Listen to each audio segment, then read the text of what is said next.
Hello, chart watchers, and welcome to this Thursday, September 27th Market Watchers Live Show with your hosts, Tom Bowley and Erin Swinland. For those of you joining us today for the first time, welcome to the show, and for our regulars, welcome back. Well, we got the Dow Jones Industrial Average and all of our major indices rebounding after yesterday's Fed announcement. The Dow Jones currently up 152 points, the S&P 500 up 19, the NASDAQ up 73, performing very well on a relative basis, and the Russell 2000, which had a pretty good sell-off yesterday afternoon, trying to get back up above 1,700. It is up about 5 points so far today. 10-year Treasury yield. This was the big news. We got up to 3.11% back on Tuesday, pulled back a little bit as the Fed came out with their announcement, and despite the pledge by the Fed to raise rates another time later in 2018 and three more times potentially in 2019, 10-year Treasury yield did back off a little bit from that resistance area, but you can see starting to turn back up again, currently at 3.07%. I'm going to talk a little bit about that 10-year Treasury yield going back in history and what that could mean for the stock market in just a few minutes. Volatility down quite a bit today, down 7%, back below 12, and that overall downtrend here continues, in my opinion. Utilities bouncing. This is the strongest area of the market. I think maybe a little relief rally that the 10-year Treasury yield did not break out after the Fed announcement, but that downtrend is in play. This could simply just be a short-term bounce. The new sector out, the XLC communications, is breaking out to the upside today above recent September highs. Part of the reason there, internet, which is a part of that group, is trying to break out above its 20-day moving average for the first time in a while. Materials, on the flip side, really struggling today, moving much lower. One of the reasons why we are seeing some of the strength today, though, is we have computer hardware doing well. Apple is breaking out of its recent bullish wedge, and you can see overall in this particular industry group the same type of pattern. If you connect the highs, connect these lows, got a little slice of a pie. It looks like that's a bullish wedge off of an uptrend. Does look like we're breaking out here. Airlines also breaking back to the upside. This has been a very strong group until earlier this week when we did see a little bit of a pullback, but we are regaining strength in the airlines group. And then finally, gold is at a 5-week low today with the dollar bouncing earlier this morning. Well, Erin, it is almost the end of a week. We've got another couple of days. Kind of crazy action yesterday afternoon with the Fed coming out and basically doing what everybody expected, really, raising rates and another quarter point. I think just about everybody was expecting that. But they did take out one key word out of their language, saying that they, in the past said that they would be accommodative. That was taken out. So I think it spooked some people yesterday, and must have, because that last hour of trading was pretty crazy. I mean, we were heading up, and then all of a sudden, boom. Yeah, it wasn't a very good finish to the market, but overall, I think there wasn't any major technical damage done. It was just that volatile 2-hour period, and we warn about that just about every time when the Fed comes out, that a lot of times the initial reaction that you see isn't what you end up getting by the end of the day, because initially the market actually responded positively the first 10 or 15 minutes, and we saw the yield move higher, and then all of a sudden everything went down, and especially in that final 15 minutes or so, the market, not only did the yields go down, but then we also saw equity markets moving lower as well. Mm-hmm. Well, we're going to talk about all that and a lot more in just a few minutes, but I do want to welcome Dan Russo to the program. Of course, Dan is with Chaiken Analytics. Dan, great to have you back. Tom, thank you. Thanks for having me. It's great to be back. Erin, good talking to you both again. Mm-hmm. I know you've got a great segment lined up, what to buy now. And, of course, everybody always wants to know what to buy now. We're going to have you back here in about 15 minutes or so, if that's okay, and you can explain everything to buy now. Sounds great. I'm looking forward to it. All right. Erin, we got a ton to go through, so why don't you take it away? Absolutely. All right. So we have tomorrow, What's Hot and What's Not with Mary Ellen. She'll be back. You've got a seasonality report coming up on Monday, Tom. And then I'll be doing the Decision Point monthly review just a day or two later on Tuesday for my workshop. And then Charlie Kirkpatrick is going to be back here with us on Wednesday of next week. So it should be a great week ahead. Today's schedule, as you were saying, Dan's going to start off after our technical news and headlines with what to buy now. 10 and 10, our first symbol is going to be Eli Lilly. And we will finish with momentum sleepers. So we've got a lot of stock symbols between Dan telling you what to buy now and all the stocks that we're seeing with momentum sleeping. I think you're going to enjoy the program today. Let's go ahead and get started though, Tom. Technical news and headlines. Yeah, let's start with the economic reports today. August durable goods came out, rose 4.5% versus the expected 2.2%. Let me just say durable goods is extremely volatile, so we can see these big hits and misses all the time with the group.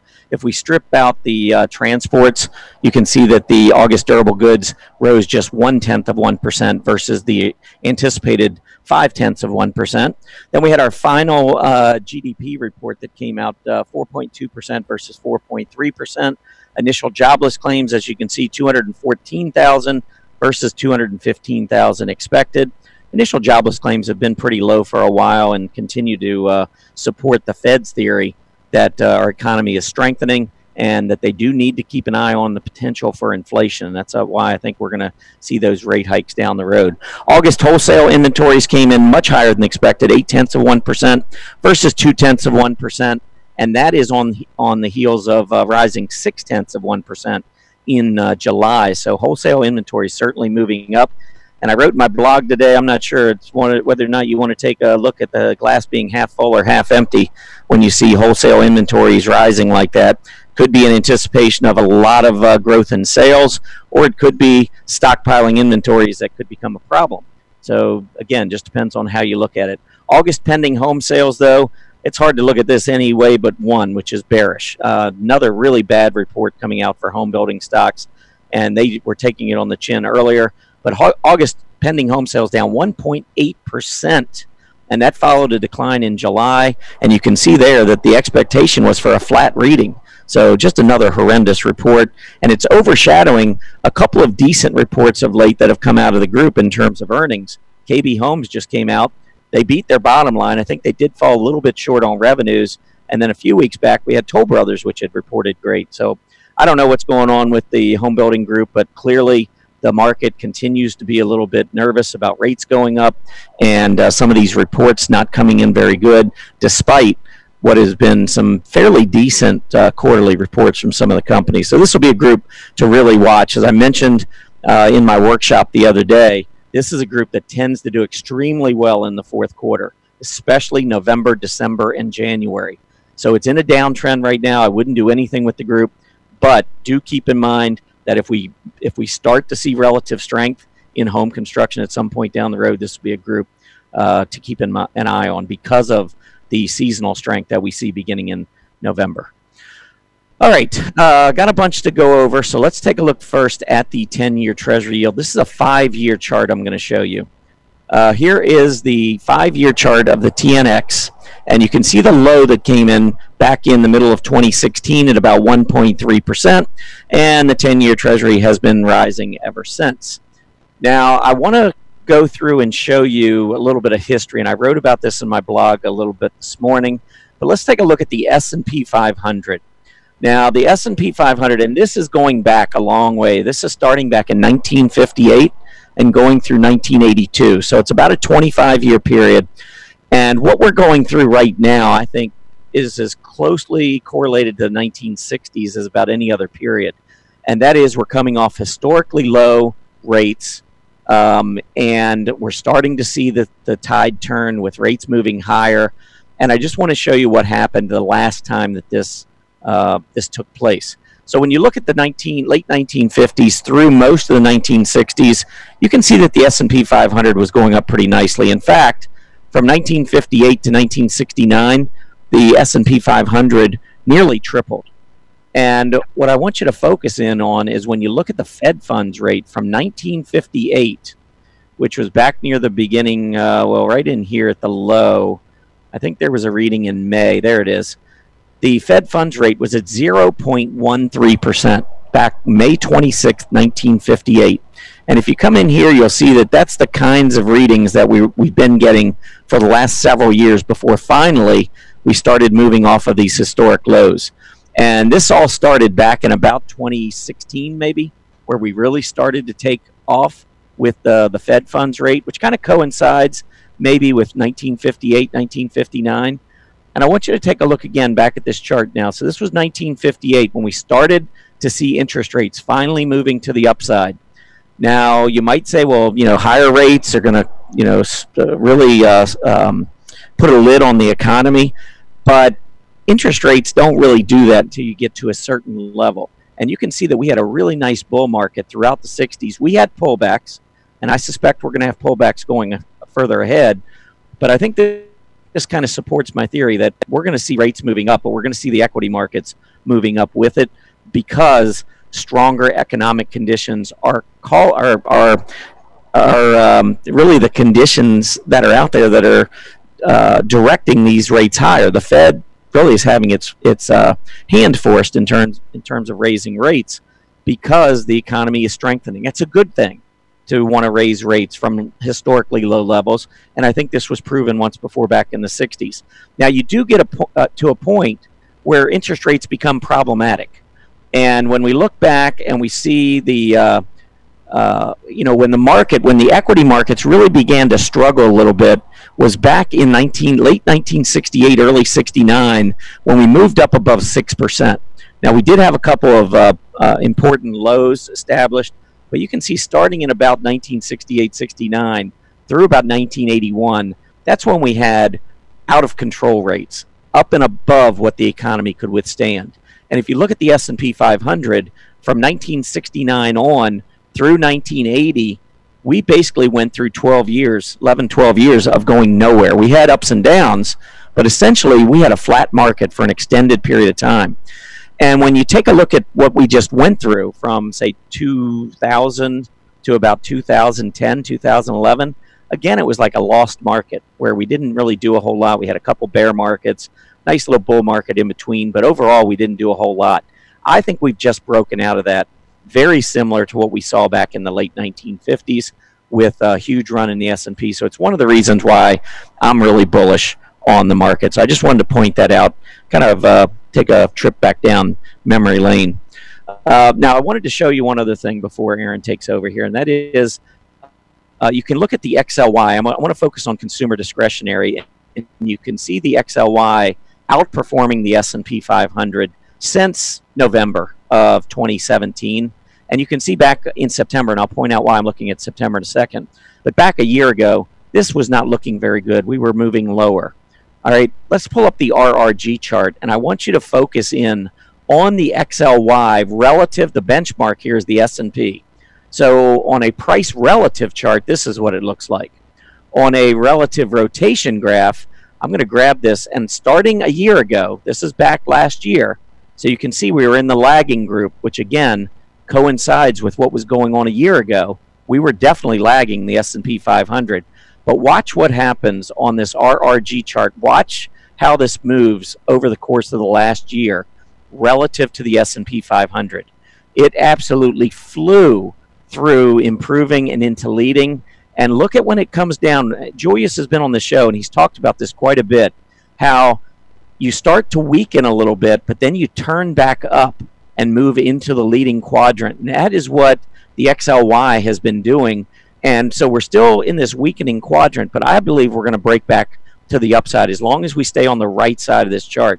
So that was one thing I just wanted to point out. I think that the RRG charts are second to none in terms of visualization of what's going on in the market. So this RRG chart that I showed you is really nothing more than this price relative. Well, it's a lot more, but from a visual perspective, it is a ton more than what you see looking at this, because you don't see really going through these sideways periods here, how you pull back into the weakening quadrant, but then when you break out, you turn right back up. Take a look one more time at this, and I just think it's fascinating when you look at the XLY relative to the S&P 500 and how it absolutely exploded to the upside and how it is staying on the right side of this chart. So, Erin, anyway, I just wanted to take just a minute or two and just show, because I was looking at that this morning, and I just thought it was fascinating. But we do have a number of upgrades and downgrades. What are those looking like today? I think Julius would be proud of you using those RRGs, so good job. Yes. All right. I think you could see my screen properly here. Okay. I do have 3 downgrades and 3 upgrades. Let's go with the bad news first. We'll start off with Applied Optoelectronics, AAOI. I know this is a popular symbol request a lot of the times, but this one was downgraded today by Loop Capital from a hold to a sell, and the market certainly decided to sell. We could see we already had a sell-off going on yesterday. It's just a continuation right now. There is support ready here at about 22.50, but I've got a PMO that is now turned down below the signal line. It is starting to get in that overbought territory, so maybe adding it to a watch list if you really want to bottom fish here. But again, you've got these EMAs completely lined up negatively, with the fastest on the bottom, slowest on the top. So I don't think this is a great candidate, but certainly you could wait and see, as they say, when it gets down to that support level at 22.50. All right, AMD was downgraded today by Northland Capital from an outperform to a market perform. This one to me is a tale of two stories because I'm looking at this and I can see a really nice flag or pennant here, symmetrical triangle, however you want to describe it, and the expectation is an upside breakout. Of course, on the other side of it, the volume is, moving in the wrong direction with the OBV, and I have a brand new sell signal in overbought territory. So like I said, I think there's a little bit of mixed messages going on here. On the downgrade, I might expect to see it come down here and test some support here at about $30 when we had that top back in early September. So I would be watching this one, certainly on a watch list, but I know I personally would not get involved with it at this point because of that PMO sell signal. All right, High Crush Partners. Let's see, this was also downgraded. This one was Raymond James, and they moved it from a strong buy to a market perform. So it's moving into the neutral area, but we can see yesterday a huge, deep decline, and now we've continued it with another follow-on day of decline and a little bit of a gap down as well. You can see the PMO ugly moved into negative territory, but it's starting to get into that overbought range, and we are looking at some support here that held back in July. It was tested unsuccessfully back here in April, but it did get back ahead of it. But you can see it matches up with these tops and this low back here in February. So could be some important support. But as far as my trading goes, with that 20 falling below the 50 way back here in August, there's certain problems here that I know I couldn't get involved in, but maybe your trading style works for that. Aircastle, and I actually do own this one, so I was really excited to see the upgrade and follow-on performance here. It went, Cowen gave it an upgrade from a market perform to an outperform, and as you can see, a big time breakout right now. It is getting near some overhead resistance at about 22.50, but I've got that PMO buy signal, and of course it is accelerating higher on this move. I still like this. I'm certainly going to hold it. It's been rather it's not been the most exciting hold for a while, but it is one of the buy and holds I have in my long-term portfolio. CyberArk Software was upgraded by Morgan Stanley from equal weight to overweight. I think this has some potential. I would just be a little bit leery of this rising wedge.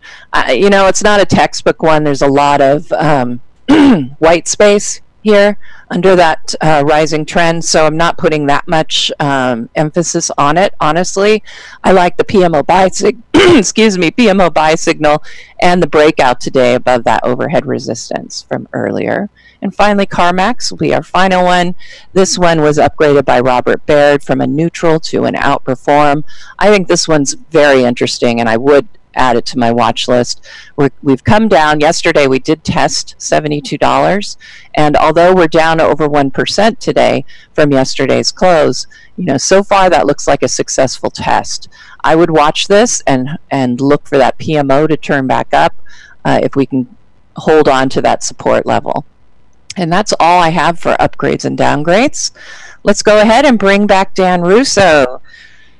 Dan, great to have you here again, as we were saying. And I know you have a really interesting presentation here, but I think we were going to get started with the poll. And if you haven't taken it, go on in there in the chat box.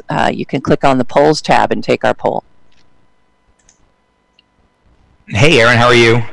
I'm great. Good, good. I'm glad. I'm glad to be here. I found it so interesting when you said mentioned bottom fishing in AAOI. It always reminds me of something that Mark Chaikin says. He calls bottom fishing the most expensive sport in America. Exactly. So I found that interesting when you brought that up. I'm more of a trend follower, so bottom fishing is not part of my repertoire. But yeah, just wanted to kind of go through today some thoughts on the current market landscape and look at areas of the market where we should be looking for long ideas now, areas to avoid, and some recent examples. You know, I write a daily note for Chaiken Analytics clients, and I always have a stock of the day either in there, either a long idea or a bearish idea. Actually, about a week and a half ago, we had CyberArk as a long idea, so happy to see Morgan Stanley getting on board, which was nice.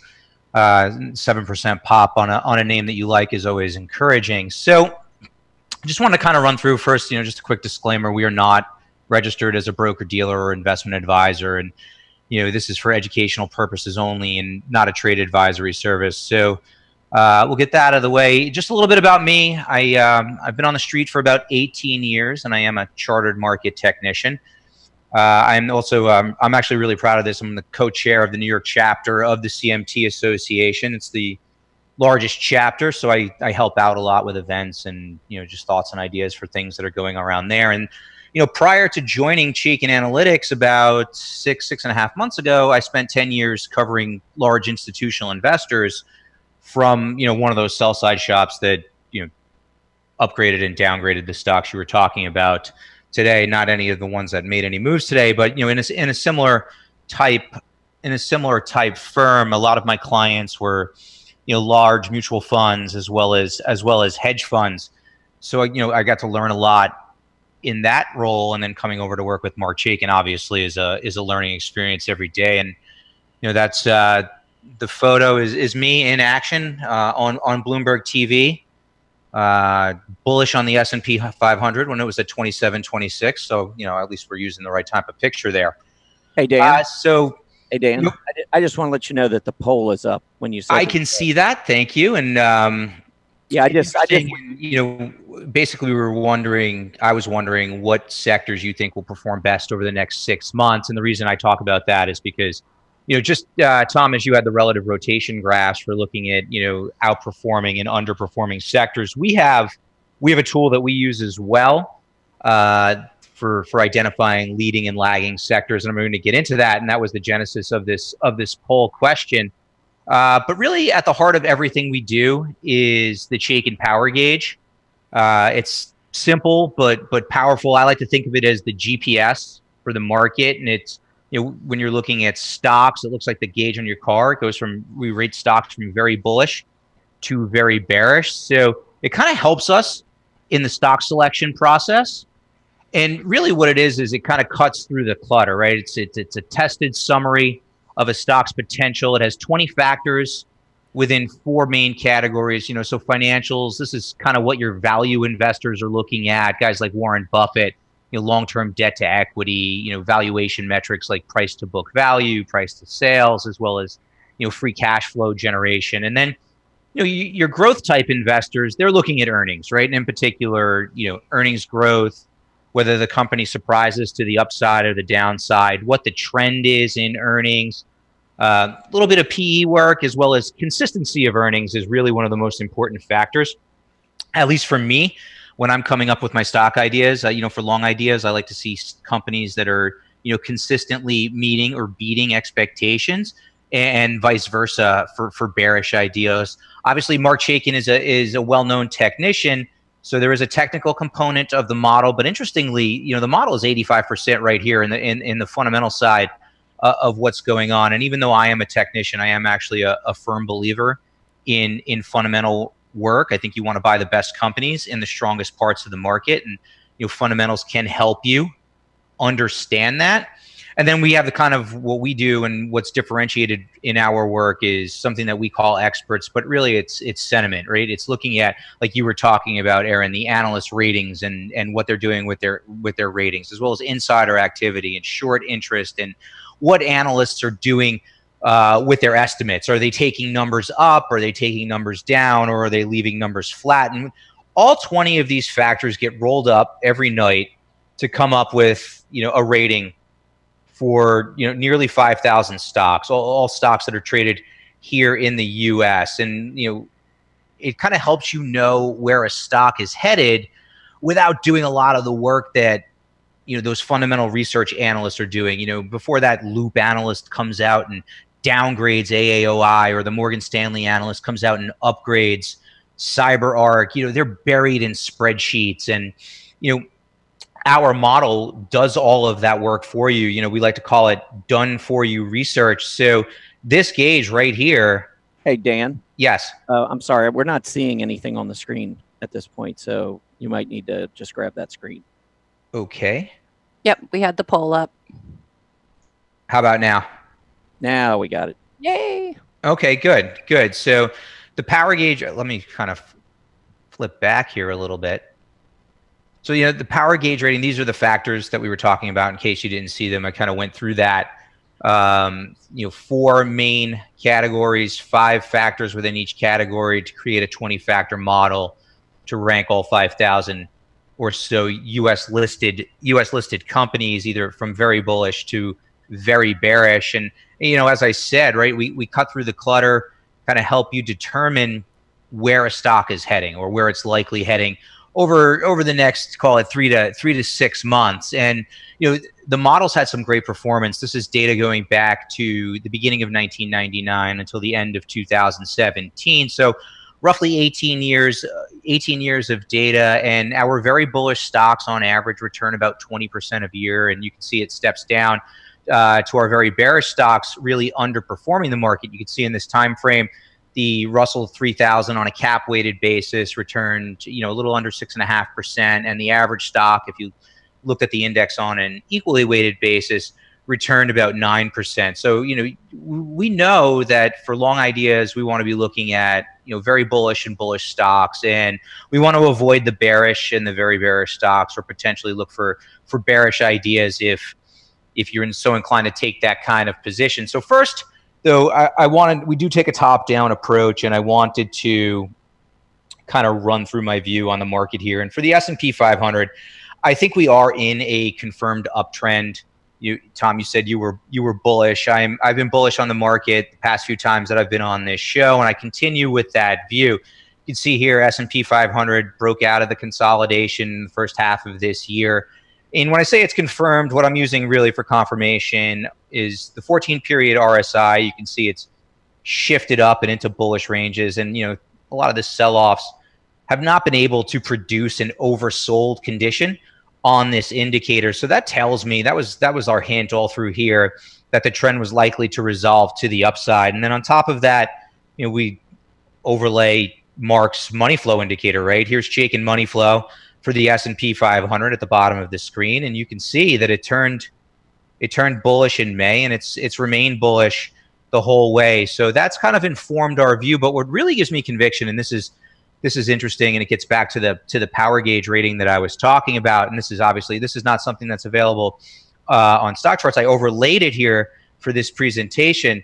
This is what's called a power bar ratio for the SPY, the S&P 500, and what it does is, it tells us how many stocks are either very bullish or bullish, in this case 114, how many are neutral, 311, and how many are bearish or very bearish. And we do this for, sector ETFs, the major market indices, et cetera, to kind of give you an understanding of where you want to be looking within the market for your long ideas, and where, sections of the market that you want to avoid. So when I combine the trend work with momentum and Mark's money flow, and I see that we have a bullish ratio with more bullish or very bullish stocks relative to bearish or very bearish stocks, that further informs my view and gives me conviction that the trend is likely to continue to the upside. So being long equities has been a theme for us.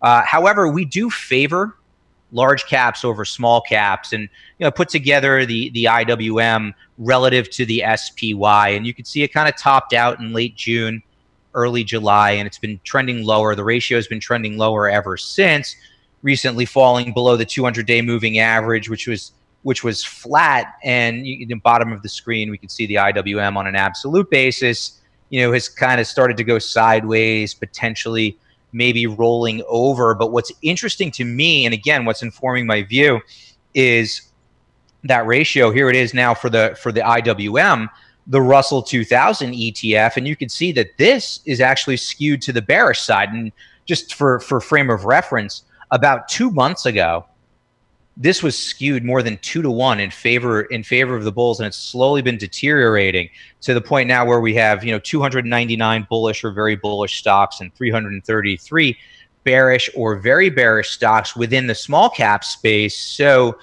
for those who are looking at ideas, we are telling our clients to skew your long ideas up the market cap spectrum. Look at the larger cap stocks as opposed to the smaller cap stocks for your long ideas, and vice versa for the bearish ideas. A lot of our bearish ideas of late have been skewed more towards the small cap side of the market. And again, that's kind of what informs that view. You talked about interest rates. I'm of the view that rates are likely going to move higher. Here's the TNX, the 10-year U.S. Treasury Yield Index, and you can see again we tested the May highs, up around 3.1%, and then pulled back yesterday, and catching a little bit of a rally today. But 50-day moving average, we're above it, and it's curling higher. We're above the 200-day moving average. The market got nervous yesterday with the removal, Tom, as you alluded to the word accommodative. But the market's still expecting another rate increase in December and 3 increases next year. And again, we can do some momentum work here. And you can see that the RSI for the 10-year yield has not become really, I mean, we came close in June, but it hasn't really become oversold, at any point over the past couple of years, and actually became overbought with the latest move higher. So ultimately, I think the path of least resistance is higher for 10-year yields, and we are equity focused at Chaikin. So I think, the bond proxies are going to continue to be under pressure. So, here we have that same chart, the 10-year yield, and then, underneath we have the XLU for the utility sector. And you can see what happened at the end of last year and into this year as rates were moving higher. Utilities turned lower. Same thing with real estate. As rates were moving up, utilities turned down. And then as rates flatlined, these two parts of the market moved higher. And now as rates are moving higher again, they're starting to roll over. So I think that, if we looked at your relative rotation graph, we'd probably see these two groups moving into the lagging quadrant. And that's a theme that I think is going to be enduring here. I do think that rates are going to go higher. I think ultimately we're going to break through that 3.1% level. And I thought, Tom, your work was interesting because I've done some similar analysis. Everybody's going to worry that rising rates are bad for the equity market. And, by my work, I've kind of said that no, that's not the case. Rates, especially as a function of a strong economy, are not a headwind for the equity market until we get to about 5%. And I've shown that in a lot of my notes to our clients. So we're not, from an equity market perspective, we're not overly concerned. But we're cognizant of the fact that rising rates do impact different sectors differently, and the 3 sectors that are negatively correlated to interest rates are the 2 that I've shown here, as you would expect: the bond proxies, utilities, and real estate. But also consumer staples has a negative correlation to the direction of interest rates. So here's the chart that I wanted to show, and what informs our work. We like to focus on the strongest sectors for our long ideas, and buy stocks in the strongest parts of the market and sell the weakest stocks in the weakest parts of the market. And here's those power bar ratios again, except now looking at all of the different industry sectors. And this was the genesis of that poll. You can see that healthcare is the best performing sector, and it's likely to continue to outperform. And I think that was the top pick in the group. So for those of you who picked healthcare, by my work, I think you're in the right area, as well as technology, industrials, and financials. And at the bottom of the list, materials, real estate, utilities, and consumer staples. So, for those who think that real estate has the potential to outperform over the next 6 months or so, our work would say that it's likely to underperform. We think the groups that you want to look at are healthcare, tech, industrials, and financials, and we want to avoid materials, real estate, consumer staples, and utilities. And again, these numbers are all based on that power gauge ratio. So we like to focus on strong sectors. I just thought we'd show a chart of healthcare here. And you can see at the bottom of the screen, obviously a steady uptrend above the 50 and 200-day moving averages. Momentum is solidly bullish, overbought here in the near term. But you can see we've really just started to break out on a relative basis. So one of my themes has been healthcare as emerging leadership. And materials, here's the XLB on an absolute basis. And, it looks like momentum is starting to roll over, but, on a relative basis, right? We just showed you those power bar ratios with materials as the weakest sector. And here it's being borne out on a relative basis against the SPY, a nice kind of steady textbook downtrend. And that's a trend that we think is likely to continue. So really what we're looking for when we're picking stocks is something that I like to call the dynamic duo. And, for those listening who also listen to my morning show at 9:15, you hear me talk about this a lot. We're looking for, bullish stocks that are outperforming the market because it's our view that that's where superior returns come from. And, what we like to buy are something that we call Chaiken classic bulls. So, bullish stocks with strong relative performance and strong money flow. And, Boeing throughout last year was a great example of a classic bull. And some recent long ideas that I've had for our clients. One was Textron, right? So it comes to us from the industrial sector, which we know is a strong sector. It's above the moving averages, which are moving higher, the 50 and the 200-day. And what I did here, in place of our relative strength, was I utilized your scooter indicator, and this is, you can see it's been pretty strong throughout the move higher here above 80, and Chaikin money flow has been predominantly bullish. So we like Textron as a long idea. And then another recent long idea was Allergan. Again, same type situation, above the moving averages. The scooter had kind of what we like to call a personality change. It had been underperforming, and then with this gap higher in June, really started to outperform and steadily working its way higher. To me, this one's still a little bit of a work in progress, but we do like it on the long side. And you can see that Chaikin money flow has been predominantly bullish. So institutional investors are, accumulating positions in Allergan. And then, on the flip side, it's just the opposite. What we call classic bears, or, bearish rated stocks with weak relative performance and weak Chaikin money flow. And a great example of that throughout this year has been Whirlpool, right? Just a nice steady downtrend. Money flow's been bearish, underperforming the market, and it's had that bearish rating for quite some time. And some recent ideas that we've had is, Newmont Mining, right? Materials, worst performing sector, most likely to continue to underperform. And you can see just, same analysis under the moving averages moving lower.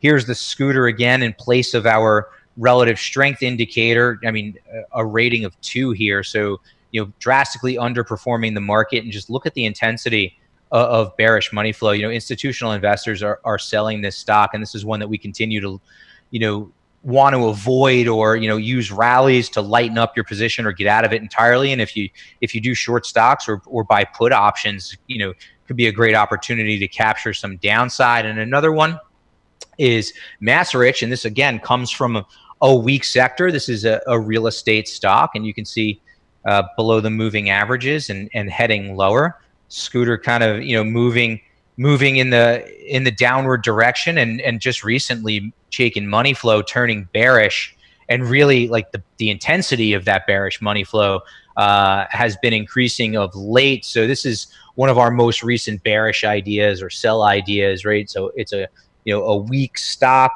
underperforming the market in a weak sector. So this is just a great example of a name that we want to avoid or take a bearish position on. Now, kind of what I showed you is what you can do within StockCharts.com to kind of walk through my process. But we've recently rolled out this year a product called Power Pulse, which I think is a great complement to the resources within StockCharts.com, because it does incorporate the power gauge. And just to kind of give you an example of why we like the power gauge is, as I said earlier, fundamentals do drive the market, right? And that the power gauge gives you a sense of the fundamentals, but emotions drive the market to extremes. That's kind of the technical and sentiment portion of the equation. And we think the best opportunities are when you combine the two disciplines.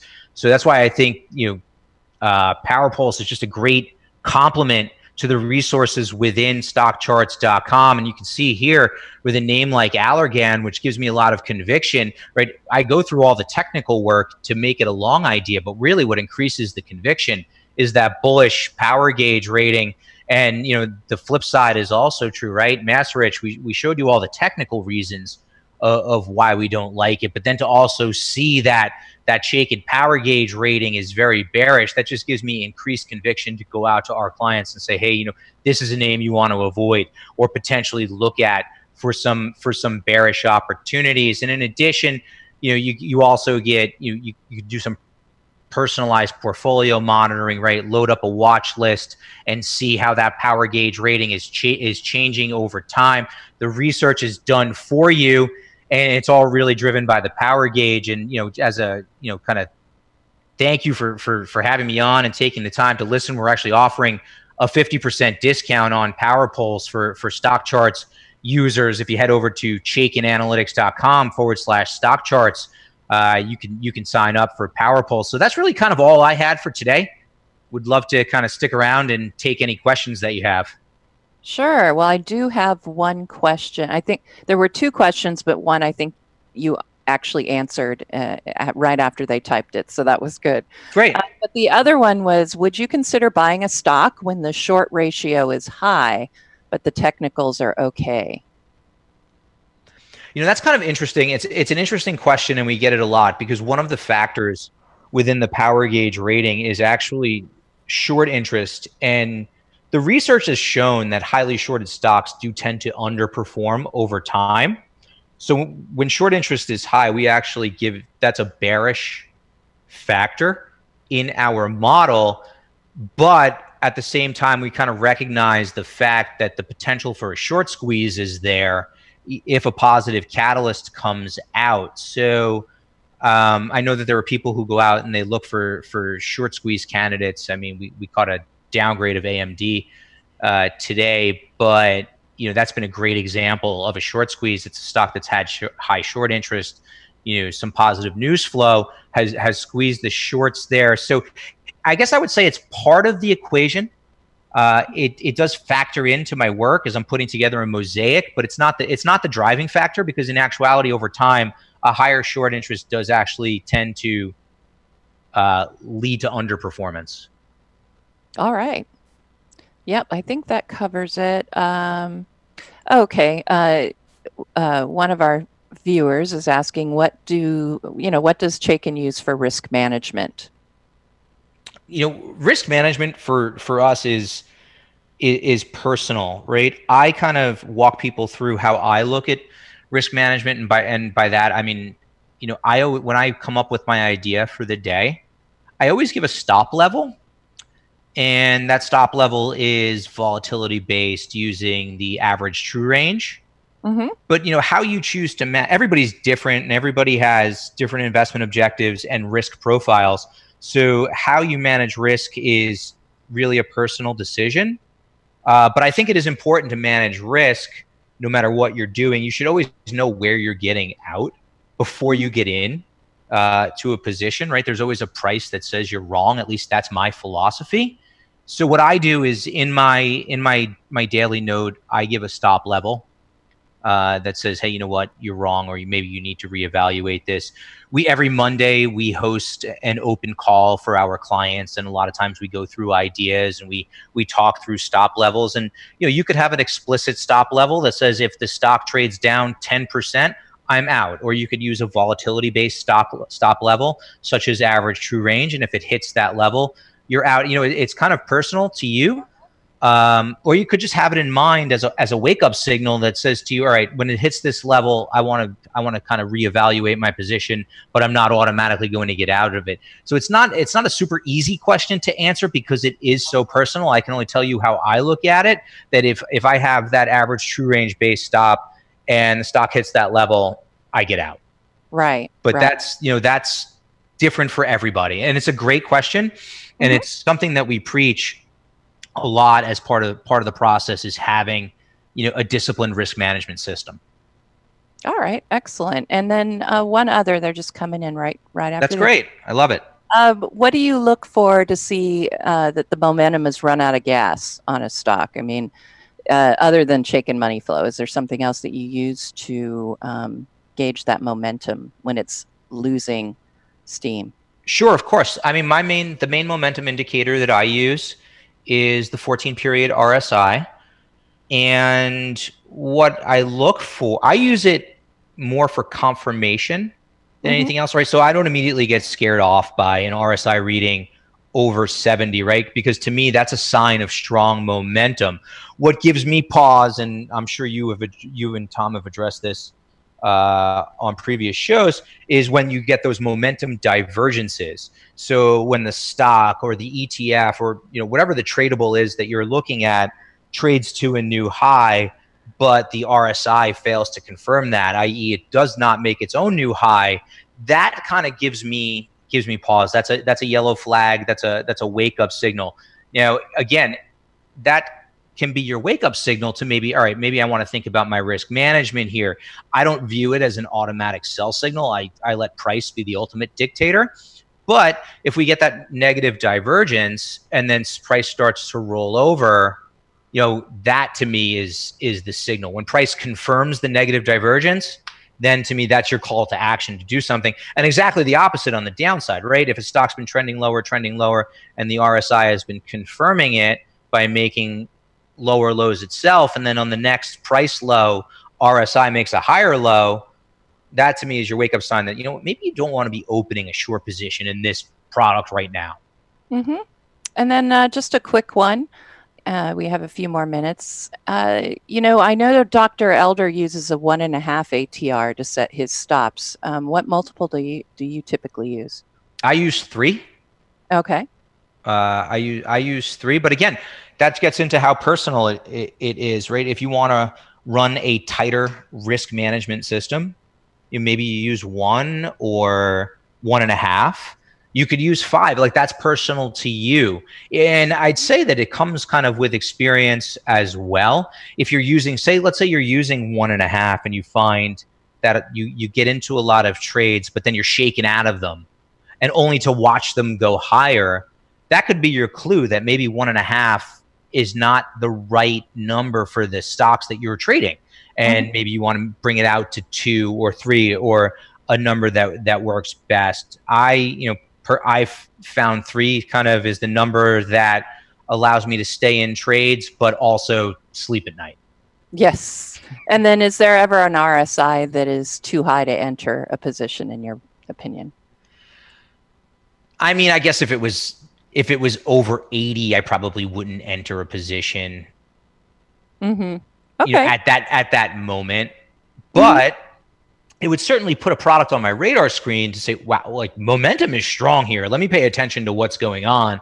And if it does pull back to a level that makes sense, maybe I'll get involved. But again, for me too, the other factor would be the power gauge, right? If a stock is breaking out and has strong momentum, but it has a bearish power gauge rating, I wouldn't buy it.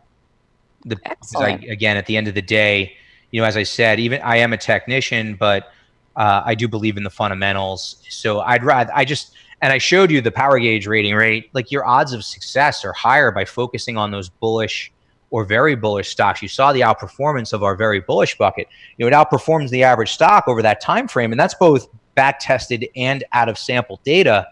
It outperformed the average stock by over 10% a year. So just from if I'm thinking probabilistically, I know my odds of success are higher if I'm focused on those very bullish stocks.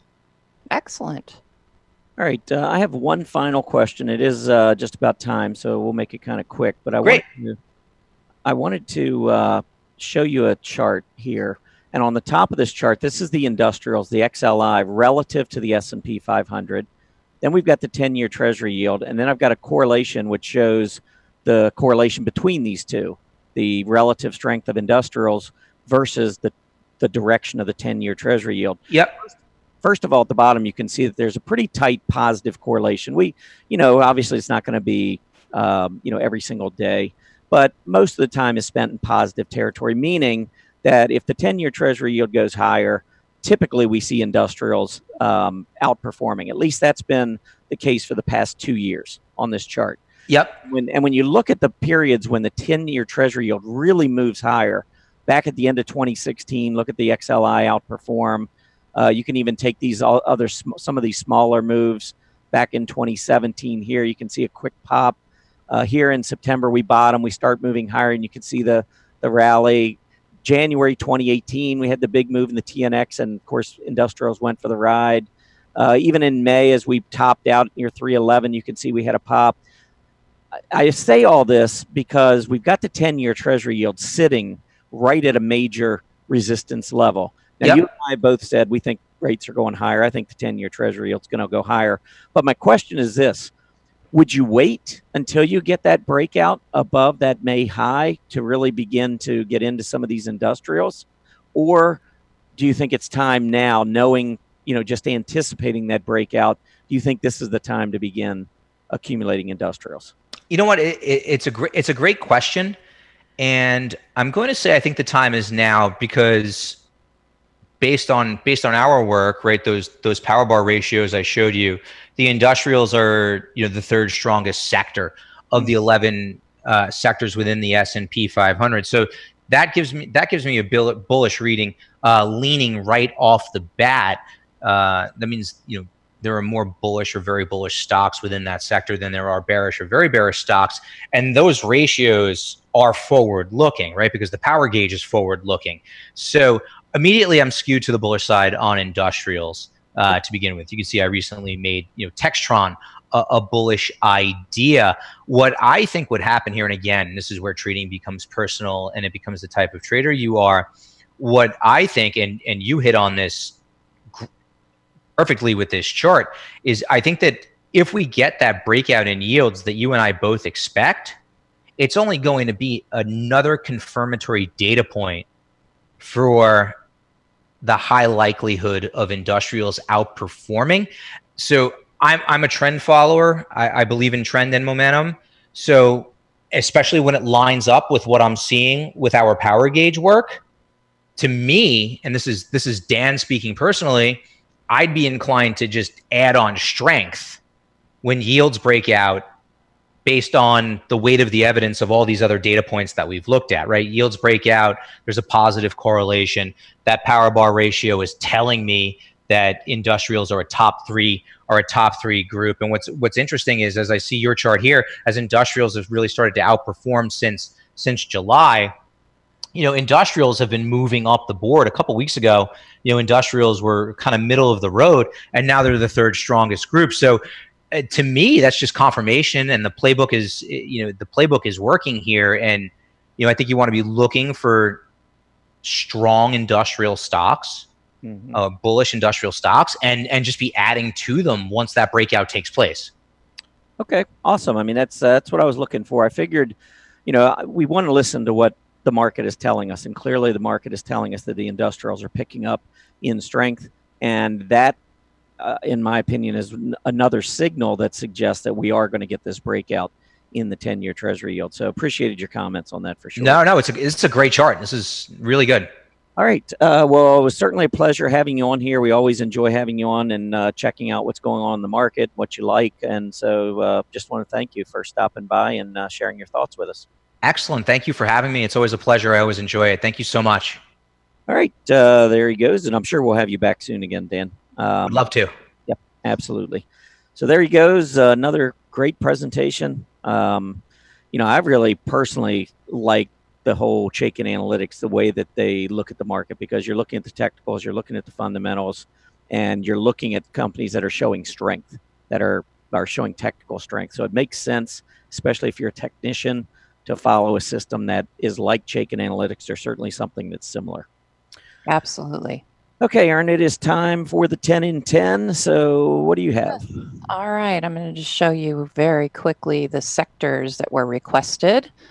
And as you can see, big time healthcare and cyclicals, technology, only 3 today. And there aren't that many requests today, I suspect, because everybody was listening intently to Dan's presentation. So means it was a good one.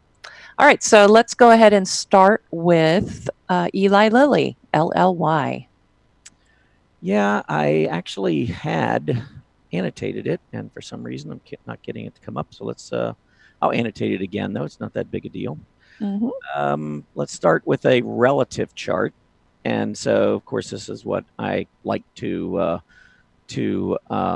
display from time to time, because it gives me a lot of information about a company, not just its own stock price, but literally how its industry group is doing, which is the pharmas that you can see here moving higher. It shows me how Eli Lilly is performing relative to the pharmas, relative to its peers, which you can see here on this chart. And then you can see how it's performing relative to the S&P 500, because as I mentioned many times, I want to outperform the S&P 500. If I can't do that, then trading really doesn't make a whole lot of sense, because I could just simply put my money in the SPY and be done with it. But here you can see that it's been a great performer relative to the S&P. And after trending down for quite some time, pharmas have really, since May, begun to outperform the S&P 500. It was really the last part of healthcare that started to turn higher relative to the S&P. So let me go ahead and annotate and show you that on this particular chart, the thing I really just want to point out is that we've just got these perfect alignments. When you're looking for a stock that not only is performing well, but is performing well relative to its peers, the S&P, and its peers are performing relative to the S&P, this is what you want to see. Everything moving higher from left to right on your chart. So I think Lilly looks great, and I would be a buyer. All right. Let's see. It looks like there is a tie for the most popular request in the chat room. And so I will make an executive decision, and we'll look at Bank of America, since we actually have already looked at it. And I don't do the ones we've looked at unless they're popular. So, yeah, there's a couple of things to look at here on Bank of America. Now, if you're looking at it from a relative strength standpoint, probably not going to do much with it. If you're looking at it from being able to manage your risk, I think this is a really nice looking area for entry, because we have the recent lows. We took those out today intraday and then went back up and held. So I can keep a really tight stop on Bank of America. Recent highs were up at about $31.60. The lows have been around $30. I think if you go below today's low, $29.93, you could bail on that move to the downside. If you're really, truly, if you believe that the bank's bottom, because they are putting in a reversing candle, as is the XLF in general, which is just the financials ETF. So if you believe financials are bottoming here, I think Bank of America certainly looks good on a reward to risk basis, because you can keep a very tight stop and look for a move up of about 5% to the upper end of this range. So that's the good part. The bad part is when you just look across at the bank index. Here's, we've been doing nothing for the last few months anyway. And when you start looking at some of these relative charts, although Bank of America relative to its peers is still not too far from the high that it reached several months ago, but the banking group in general has been moving lower, as you can see, relative to the S&P. Bank of America's moved lower, and the overall group's moved lower. So you got mixed signals, which is why I would keep a tight stop. If the stock breaks down below the support level, you're in a group that's not been performing well versus the S&P. I'm done making excuses at that point. So just keep a tight stop. all right. Let's see. This one was popular as well, but we haven't looked at it in over a week. I see an ascending triangle on Netflix that is in the process of executing, which is bullish. What do you see? Well, normally when everybody views these patterns differently, I see definitely an ascending triangle, but I prefer these off of an uptrend. Like if this were the top, if this had occurred over here, I would have been more bullish about it. I would just be simply, to me, it's just a matter of whether or not we can get through resistance. And that comes across clearly. We've got a gap We gapped down, we came back up and set a reaction high at 380. And you can see this 380 level has really been big. So I think you've got some overhead gap resistance that we're going to need to negotiate. So maybe from a short-term perspective, that doesn't sound so great. But from a long-term perspective, I love Netflix. I think it continues to put in higher highs and higher lows. Yes, it took a pause with the big earnings announcement back in July and the gap down, but it had moved up so much, 180 to 420 in about 5 or 6 months. Got to give it some room to consolidate for a while, which is what I think is going on here. So I'm a fan of Netflix. I do think short term we've got to get through this 380 to 400 level, though. All right. The next one is an ETF for you, Global Jets. Jets is the symbol. All right. Well, this one we don't need it's an ETF, so I don't need all those relative charts. Nice uptrend. I mean, this is in that airline space, so I think, it obviously is following the airlines index. We did move below the 20-day. We had a negative divergence, but it is coming right back. This is a group that has been on fire of late. I really like the airlines going into the fourth quarter, which is their sweet spot from a seasonal perspective. So I would simply, as long as the group continues to hold on to the price support, the breakout that it saw all the way back here in August, we haven't even gone back to test that level. I think if it holds 3150 to the downside, I would just continue to hold it. I think this one goes higher. All right. I'm not a fan of this chart, but we'll see if you are. Waste Management Incorporated, WM. All right. Well, I do like the overall space, and I like the negative divergence playing out to the 50-day moving average and moving closer to support. I actually do like this one. This is a group, too, by the way, that loves the fourth quarter of the year. So there are some things that I like here. I mean, there was a breakout there. You can see on the volume here around the 13th, actually a little later. But we broke out above $90. We went back, we tested it, went up to 93. Higher high, lower PPO. We go back to the 50-day. PPO is returning near center line for what I call a reset. I think, and a nice reversing candle today, too, by the way. I think we're going to go back up and challenge the 93 and eventually head higher. I really like Waste Management. Okay. This one, AK Steel. What do you think here? Kind of looks like a flag, but I'd like to see it get over the 200-day EMA. Steel loves the fourth quarter. Now, I guess maybe what I could do real quick is just see if AKS is similar. Yeah, look at the returns going through. October's okay at 2% or just under 2%. November, 7.5%. December, 12% average over the last 20 years. Those are pretty significant numbers, and certainly ones that I would be paying attention to if we get a breakout. So let's now go back a little bit further here. We'll look at a year. Yeah, it's been under pressure. It's been under pressure here for the last several months. But maybe what you want to do is that the support's been holding. So let's draw that. So maybe if it gets down close to this level where the lows have come in, closer to $4, that would be something to watch for sure to the downside. But maybe to the upside, watch the trend line. Now, as I've said before, a trend line's only as good as the number of points that it connects. So I don't know that I would be overly ecstatic here because we're only connecting 2 points. I mean, obviously, I could have connected this, with all these highs, and we broke above that. That didn't work. So there's nothing guaranteeing. Trend lines they're fun to draw, but really, unless you see a number of points along that trend line, I'd be a little careful.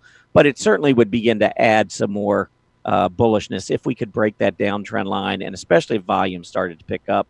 But I think what I'd be most interested in to the upside would be a break above that recent high, that 540 level. If we could break through there, I think that would be great. In the meantime, the last 6 months, we've been between $4 and $5.40. So that's the trading range for now. I don't know that there's anything to do here just yet. If you're playing this as an uptrend, maybe you could follow that 20-day moving average, but it might be a little premature at this point. All right. The next one, interesting chart. I might have almost consider it a momentum sleeper, actually. Chart Industries, GTLS. It is one of my momentum sleepers, actually. Well, there you go. Yeah, I will be talking about it. I actually had this in my blog earlier this week on Monday as a nice little setup because I thought it was a great price support.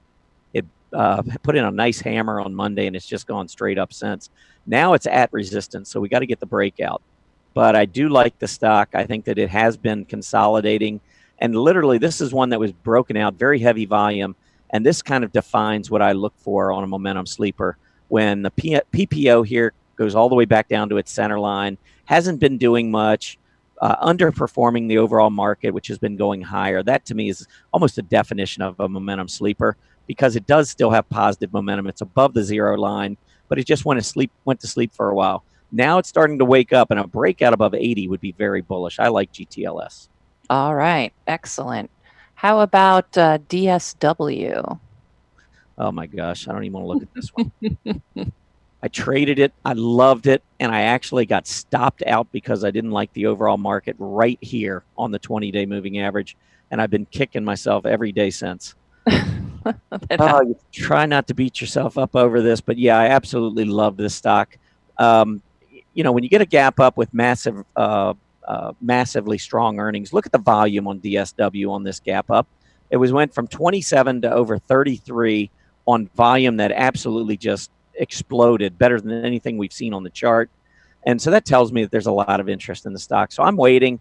Printed a beautiful hammer on the 20-day. I actually bought that day, and the next day I think it was just because we were going into that bearish period of the market, and I was just like, I just want to be a little more conservative. So I moved out of the stock. I didn't even hold any of it, and you can see it's been up every day, torturing me, breaking out. I love the stock. This is another one. This is, to me, like a momentum sleeper. Uptrend, gap up with earnings. It pulls back 2 or 3 weeks, hits that 20-day moving average. And I was looking at a couple of different levels, by the way. Sometimes they hold the 20-day, sometimes they don't. But that would have been the first sign of a potential bounce area, and it did. It bounced right off of it. So I love DSW, but let's not talk about this one anymore. All right, no problem. This is kind of an interesting chart. Amarin Corp, AMRN. I believe this is healthcare. Wow. Yeah, that I don't even know what happened here, but wow, there must have been a drug announcement or something. Yeah, it's a pharmaceutical. Yeah, I can't even imagine it being earnings from $3 to $10 or $11. I mean, to me, this is something going on with the drug. Look at the volume. This to me is kind of like the cannabis stocks. I mean, when is it going to pull back? How far will it pull back? I'd have to see some selling and try to get in near a support level. Getting in at this price is just very difficult, but those are the two key levels for me. That's where you gap up with the news. That's where the buying started. We sold off intraday and established a major support level. That's where buyers came back in. So going forward, that's a big support level. I don't know if we go all the way back down there or not, but I know I can't really manage my risk unless we do. So I'd just put it on a watch list. I don't like to chase stocks like this. And as Dan was mentioning earlier, this has an RSI of 96, by the way. Wow. Would you be holding it right now?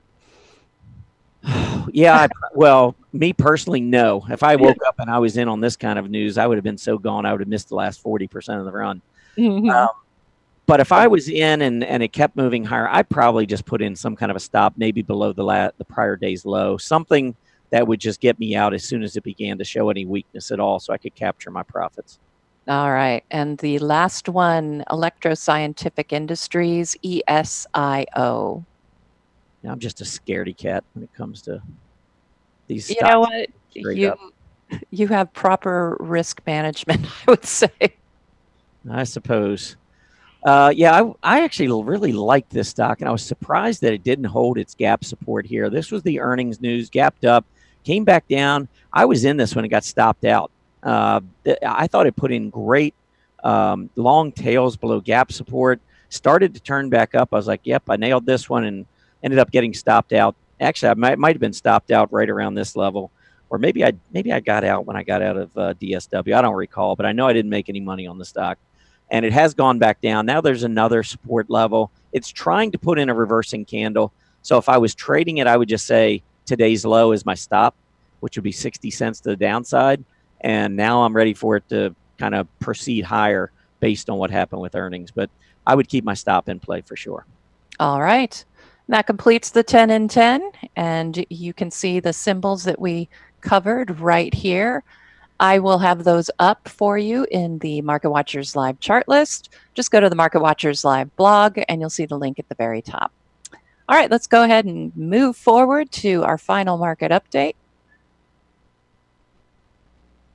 And here we go. All right. As you can see, major markets are higher. We're seeing the Dow rising, S&P is up. They're pulling back just a hair right now, NASDAQ.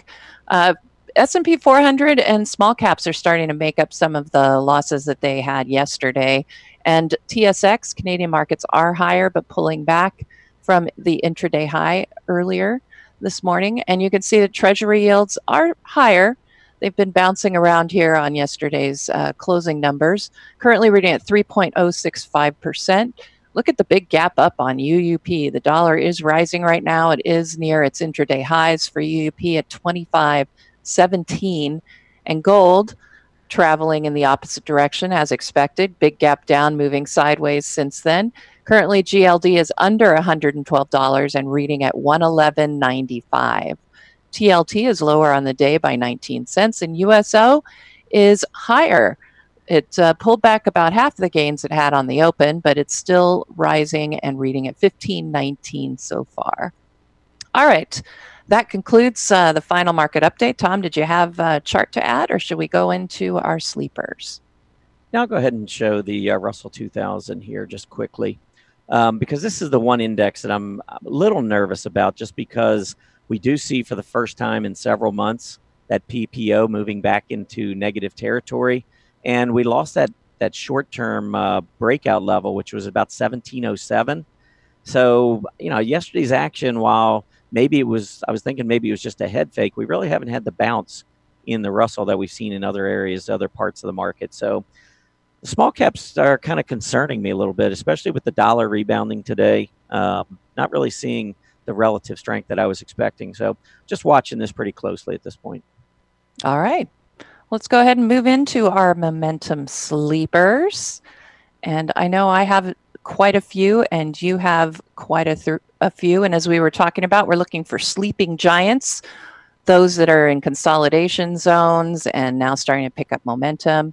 Those are the various things we look for. I ran 2 different scans. I've developed a momentum sleeper scan that I gathered from our predefined scans, the MACD crossover scan, and then I just added my normal parameters to it, and then I also ran my PMO scan as well.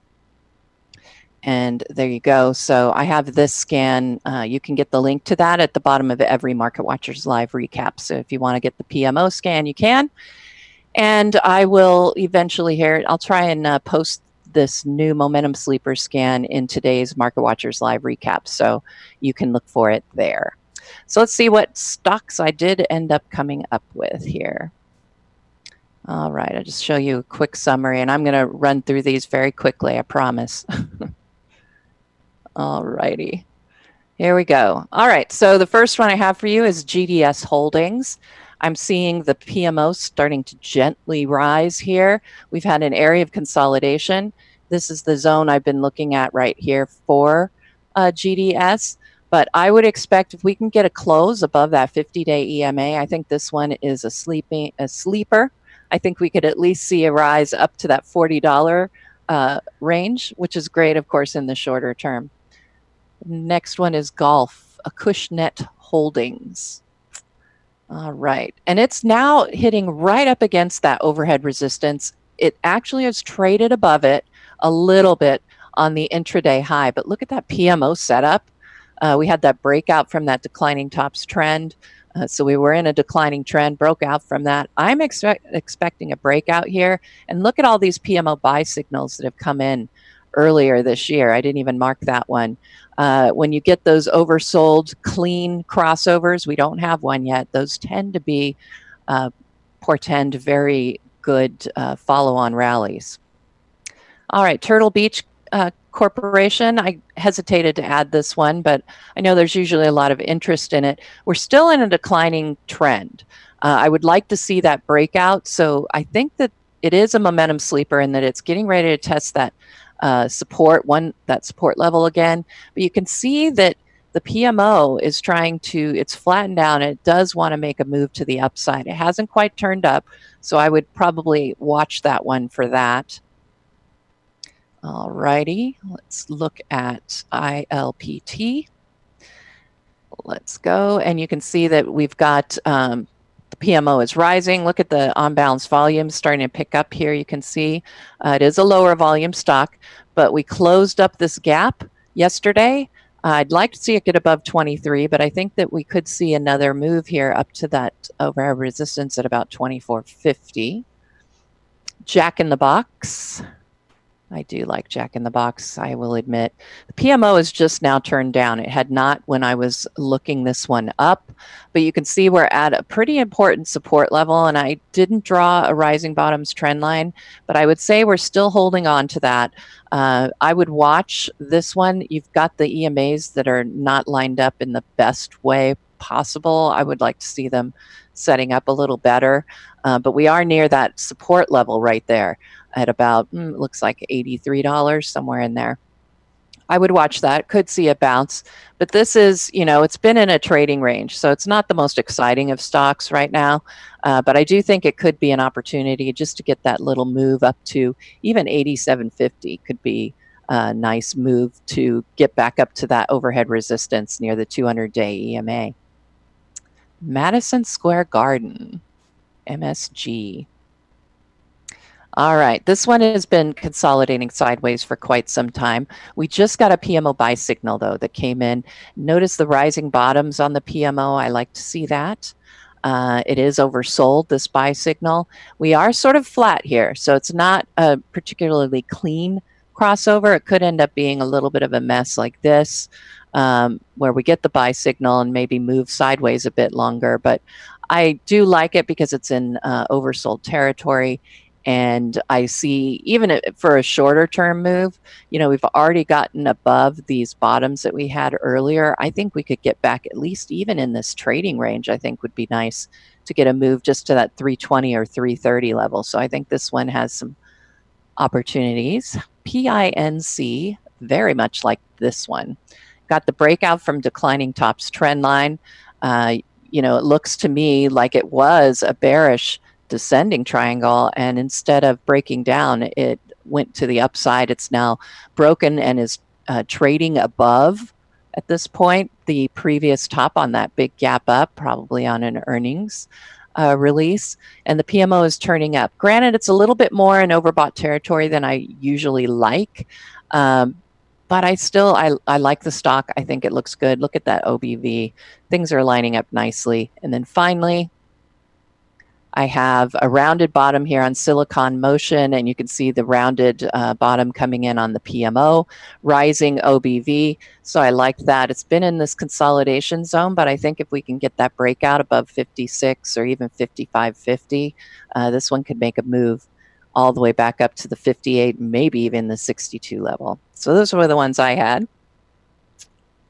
All right, let's take a look. I tell you, the blog that I do every day and the updates, the Monday setups that I do, I include, if you go into my blog, I include this in my live chart list. And literally, I could rename this chart list my momentum sleepers, because that literally is just about what they are. But if I pull these charts up, obviously, this first one, I believe, was my Monday setup from this week, and I ruined it by buying it yesterday. So that's why it's down. But LZB, after a huge earnings report, went up. We came back down. Actually, we went below the gap support. And I've been looking maybe for some sort of a rounded bottom here. I think if you go back and you connect the lows with the higher lows, I think you'll have a trend line that comes in pretty close.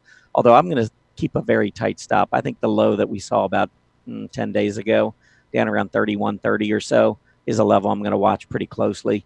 Volume today is light. And actually, it's been light most of the time on this pullback. But I do think eventually we could make another push to the upside. So I think this one is kind of sleeping after a huge move up with its earnings report. AVNS, this is in the medical space. And this is another example for me of a stock that, after moving higher with its earnings report, and gapping up. You've got some key areas of support to watch to the downside. I do not own this one at this point, but any kind of a move back into the 66, 68 area would be interesting to me as we pulled back. And this one, by the way, today's volume is only 48,000. Normally it does have more volume than that. So the volume has been pretty light of late, but that range, that zone in there, 66 to 68, certainly would make some sense to me for this to become more of a momentum sleeper and maybe a nice solid reward to risk entry. GTLS, this is the one Erin mentioned earlier, Chart Industries. This was one of my setups from this week. And the reason I liked it was just simply because after breaking out above key resistance at about $73, we got up to $80 with earnings. And then we've just been doing this sideways consolidation. And as we've done that, the PPO's worked its way all the way back down to the centerline support. We've been hitting price support. I think 72 to about 73 is really good support. I think we got down close to 72.5 on Monday before reversing. Now we're back up to 78 and change. If I had bought it, I didn't buy this one, unfortunately, but if I had bought it, I'd probably be thinking about taking some profits 3 days later and taking, I don't know, $6 off the table. But unfortunately, this was not one that I had, but it is still one that I would consider a sleeper. I expect it's going to break out of this range. I think anytime you have an uptrend, sideways consolidation, I expect to break out. Very similar to what we saw back in March where we had the breakout. You can see the 2-month sideways consolidation. Eventually, we make that break to the upside. I think we're going to do the same thing here. HDS. This is HD Supply Holdings. Another one that broke out recently, but the volume, this one worries me, but we are in a good support zone in this gap support zone between 41.5, 42.5. But notice on the selling here, the volume is almost as heavy as it was on the way up. So not as much of a fan here. But if we could get back through the 20-day moving average with some decent volume, I think that might be a good sign that the uptrend is ready to resume. So just something to keep in mind. I mean, we saw this once before where we went down. We lost support after gapping higher, went down for a little bit, held the prior lows, though, and then eventually turned back to the upside. But the real key was getting back up above that 20-day moving average. So I would look for that here as well. MEDP, another one in the medical space, healthcare, after moving way higher on its earnings, moving from $47 up to 64. We pulled back, held support around 54, made another run for 64, failed, came back down. I know volume was heavy on this move back down, but I see a lot of accumulation on this chart. I think this stock goes higher. I would love to get it around $54, $55. I don't know if I get it that low, but for now I'm just kind of watching it as it sleeps, as its momentum sleeps. Splunk, SPLK. I think I remember talking about this one on Monday, saying that this was probably my favorite of all my setups, but I didn't want to pick it because I owned it. And it's done really well this week. It's back above 119. I'd like to see it get through 120. I think that will lead to a quick trip up to 130. But this is one that after moving higher on very strong earnings, look at the volume coming in on that move. We saw this once before. Look at the heavy volume back in November, the gap up. We pull back. Here we got down to the 20-day and a little bit below this gap support level, but we held the 20-day, and then we started. You can see how quickly we went right back up to the top of that range. I'm kind of expecting the same thing here on the chart. I think we're going to make another run back up for 130, and from 115, that's about a 13% gain if it gets there, but that's my target here. VRNT, this actually could almost set up as anatomy of a trade as well as momentum sleepers. I own a number of these stocks, but Verint, I know I talked about this one with John Hopkins from Earnings Beats. This was one of the stocks he mentioned. And again, this is a gap up with earnings. We pull back into this zone and right back up we go. So this one was sleeping for a while, but it had very strong movement to the upside. And again, you can see the PPO trading almost exclusively above the center line. And when it pulls back and gets back to center line support, or even here, it went a little bit below, but we held price support. That to me is an opportunity. That is the definition to me of a momentum sleeper, where the PPO returns back to the center line and you've got a stock near support and you're looking for it to make a rebound. So VRNT continues to rebound, looks pretty good. TLYS, somewhere on this list. Here we go. TLYS just starting to try to turn higher. I'd like to see it close back up over these tails. Short term, we may just fall back into this range. But I do have a position in TLYS. I bought between 19 and 18. And so I would love to see this one begin to start to take off to the upside. NPTN, here we go, right down into the 50-day moving average, into this gap support zone. A couple of days ago, had a huge move up. Unfortunately, I did not own this one. ITT Inc., perfect example of what we were just looking at on Splunk. Big move up, heavy volume, pull all the way back down, test the 20-day into this gap support zone. 5 days later, we're back near the upper end of the range. Pull back again to price support, another run. I think this consolidation, we continue to see a momentum sleeper here. OTEX, actually, this one's just starting to move today. I did not see that earlier when I was looking at it, but it is back into this support zone. You can see the heavy volume gap up. So I expect we're going to see OTEX make another run for 39.5, 39.75. And then the last one, which really has been consolidating and is a sleeper, look at the PPO right back to that center line. I think this one's just waiting for another move to the upside as well. I think it can run back up to about that 1260 area. And those were the stocks that I had for the momentum sleepers. So, excellent. Yeah, as you mentioned earlier in the show, we were going to go over a lot of individual stocks, and we certainly have done that. Exactly. I was just taking a peek at my Monday setups from Monday, obviously, to see. And I definitely picked the wrong one because Alexion is just taking off. That was on the list, but I picked UVE, which isn't doing so bad either. So I'm not feeling too bad, but I thought those were, I couldn't call them momentum sleepers because they already had a lot of momentum going in. Yeah, well, actually, UVE kind of had consolidated for quite a while. I was just looking at your chart there, but that one made a breakout at the end of last week. So you picked that one up at a really good time. It is in that insurance space, which, considering the overall group has been pulling back, that stock has really held up very well on a relative basis. Yep, I have to say, I agree. Well, excellent show with Dan Russo today. You know, somebody was asking, you know, how, of course, he isn't here to answer the question, but, you know, I know you use fundamentals a lot. What do you weight between your fundamentals versus technicals? I mean, how much weight do you place on both? Well, I'm very interested in the fundamentals in terms of about the only thing I trade are companies that beat in their most recent quarter the top line and bottom line. So they've beaten their revenues and they've beaten their earnings per share estimates. So in order for me to trade them, they've already got to have strong fundamentals. But I buy and sell based on exclusively technicals. So I don't ever look at a earnings report and say, oh, they beat earnings, I'm just going to go out and buy it. That never happens. Right. Because that's unfortunately what most everyone does. They buy, they hear somebody at the water cooler say, oh, Apple just reported great results. And, if you're not a technician, you don't look at the price action. You just run out, you buy Apple. Well, 3 or 4 days later, you see it down 4 or 5%. And to a fundamentalist, you scratch your head. But to a technicalist, you say, or to a technician, you say, oh, it's pulling back to the 20-day moving average, or it's pulling back to gap support, or it's doing this or that. So I always pull the trigger based on technicals, but fundamentals are a big part of my trading as well.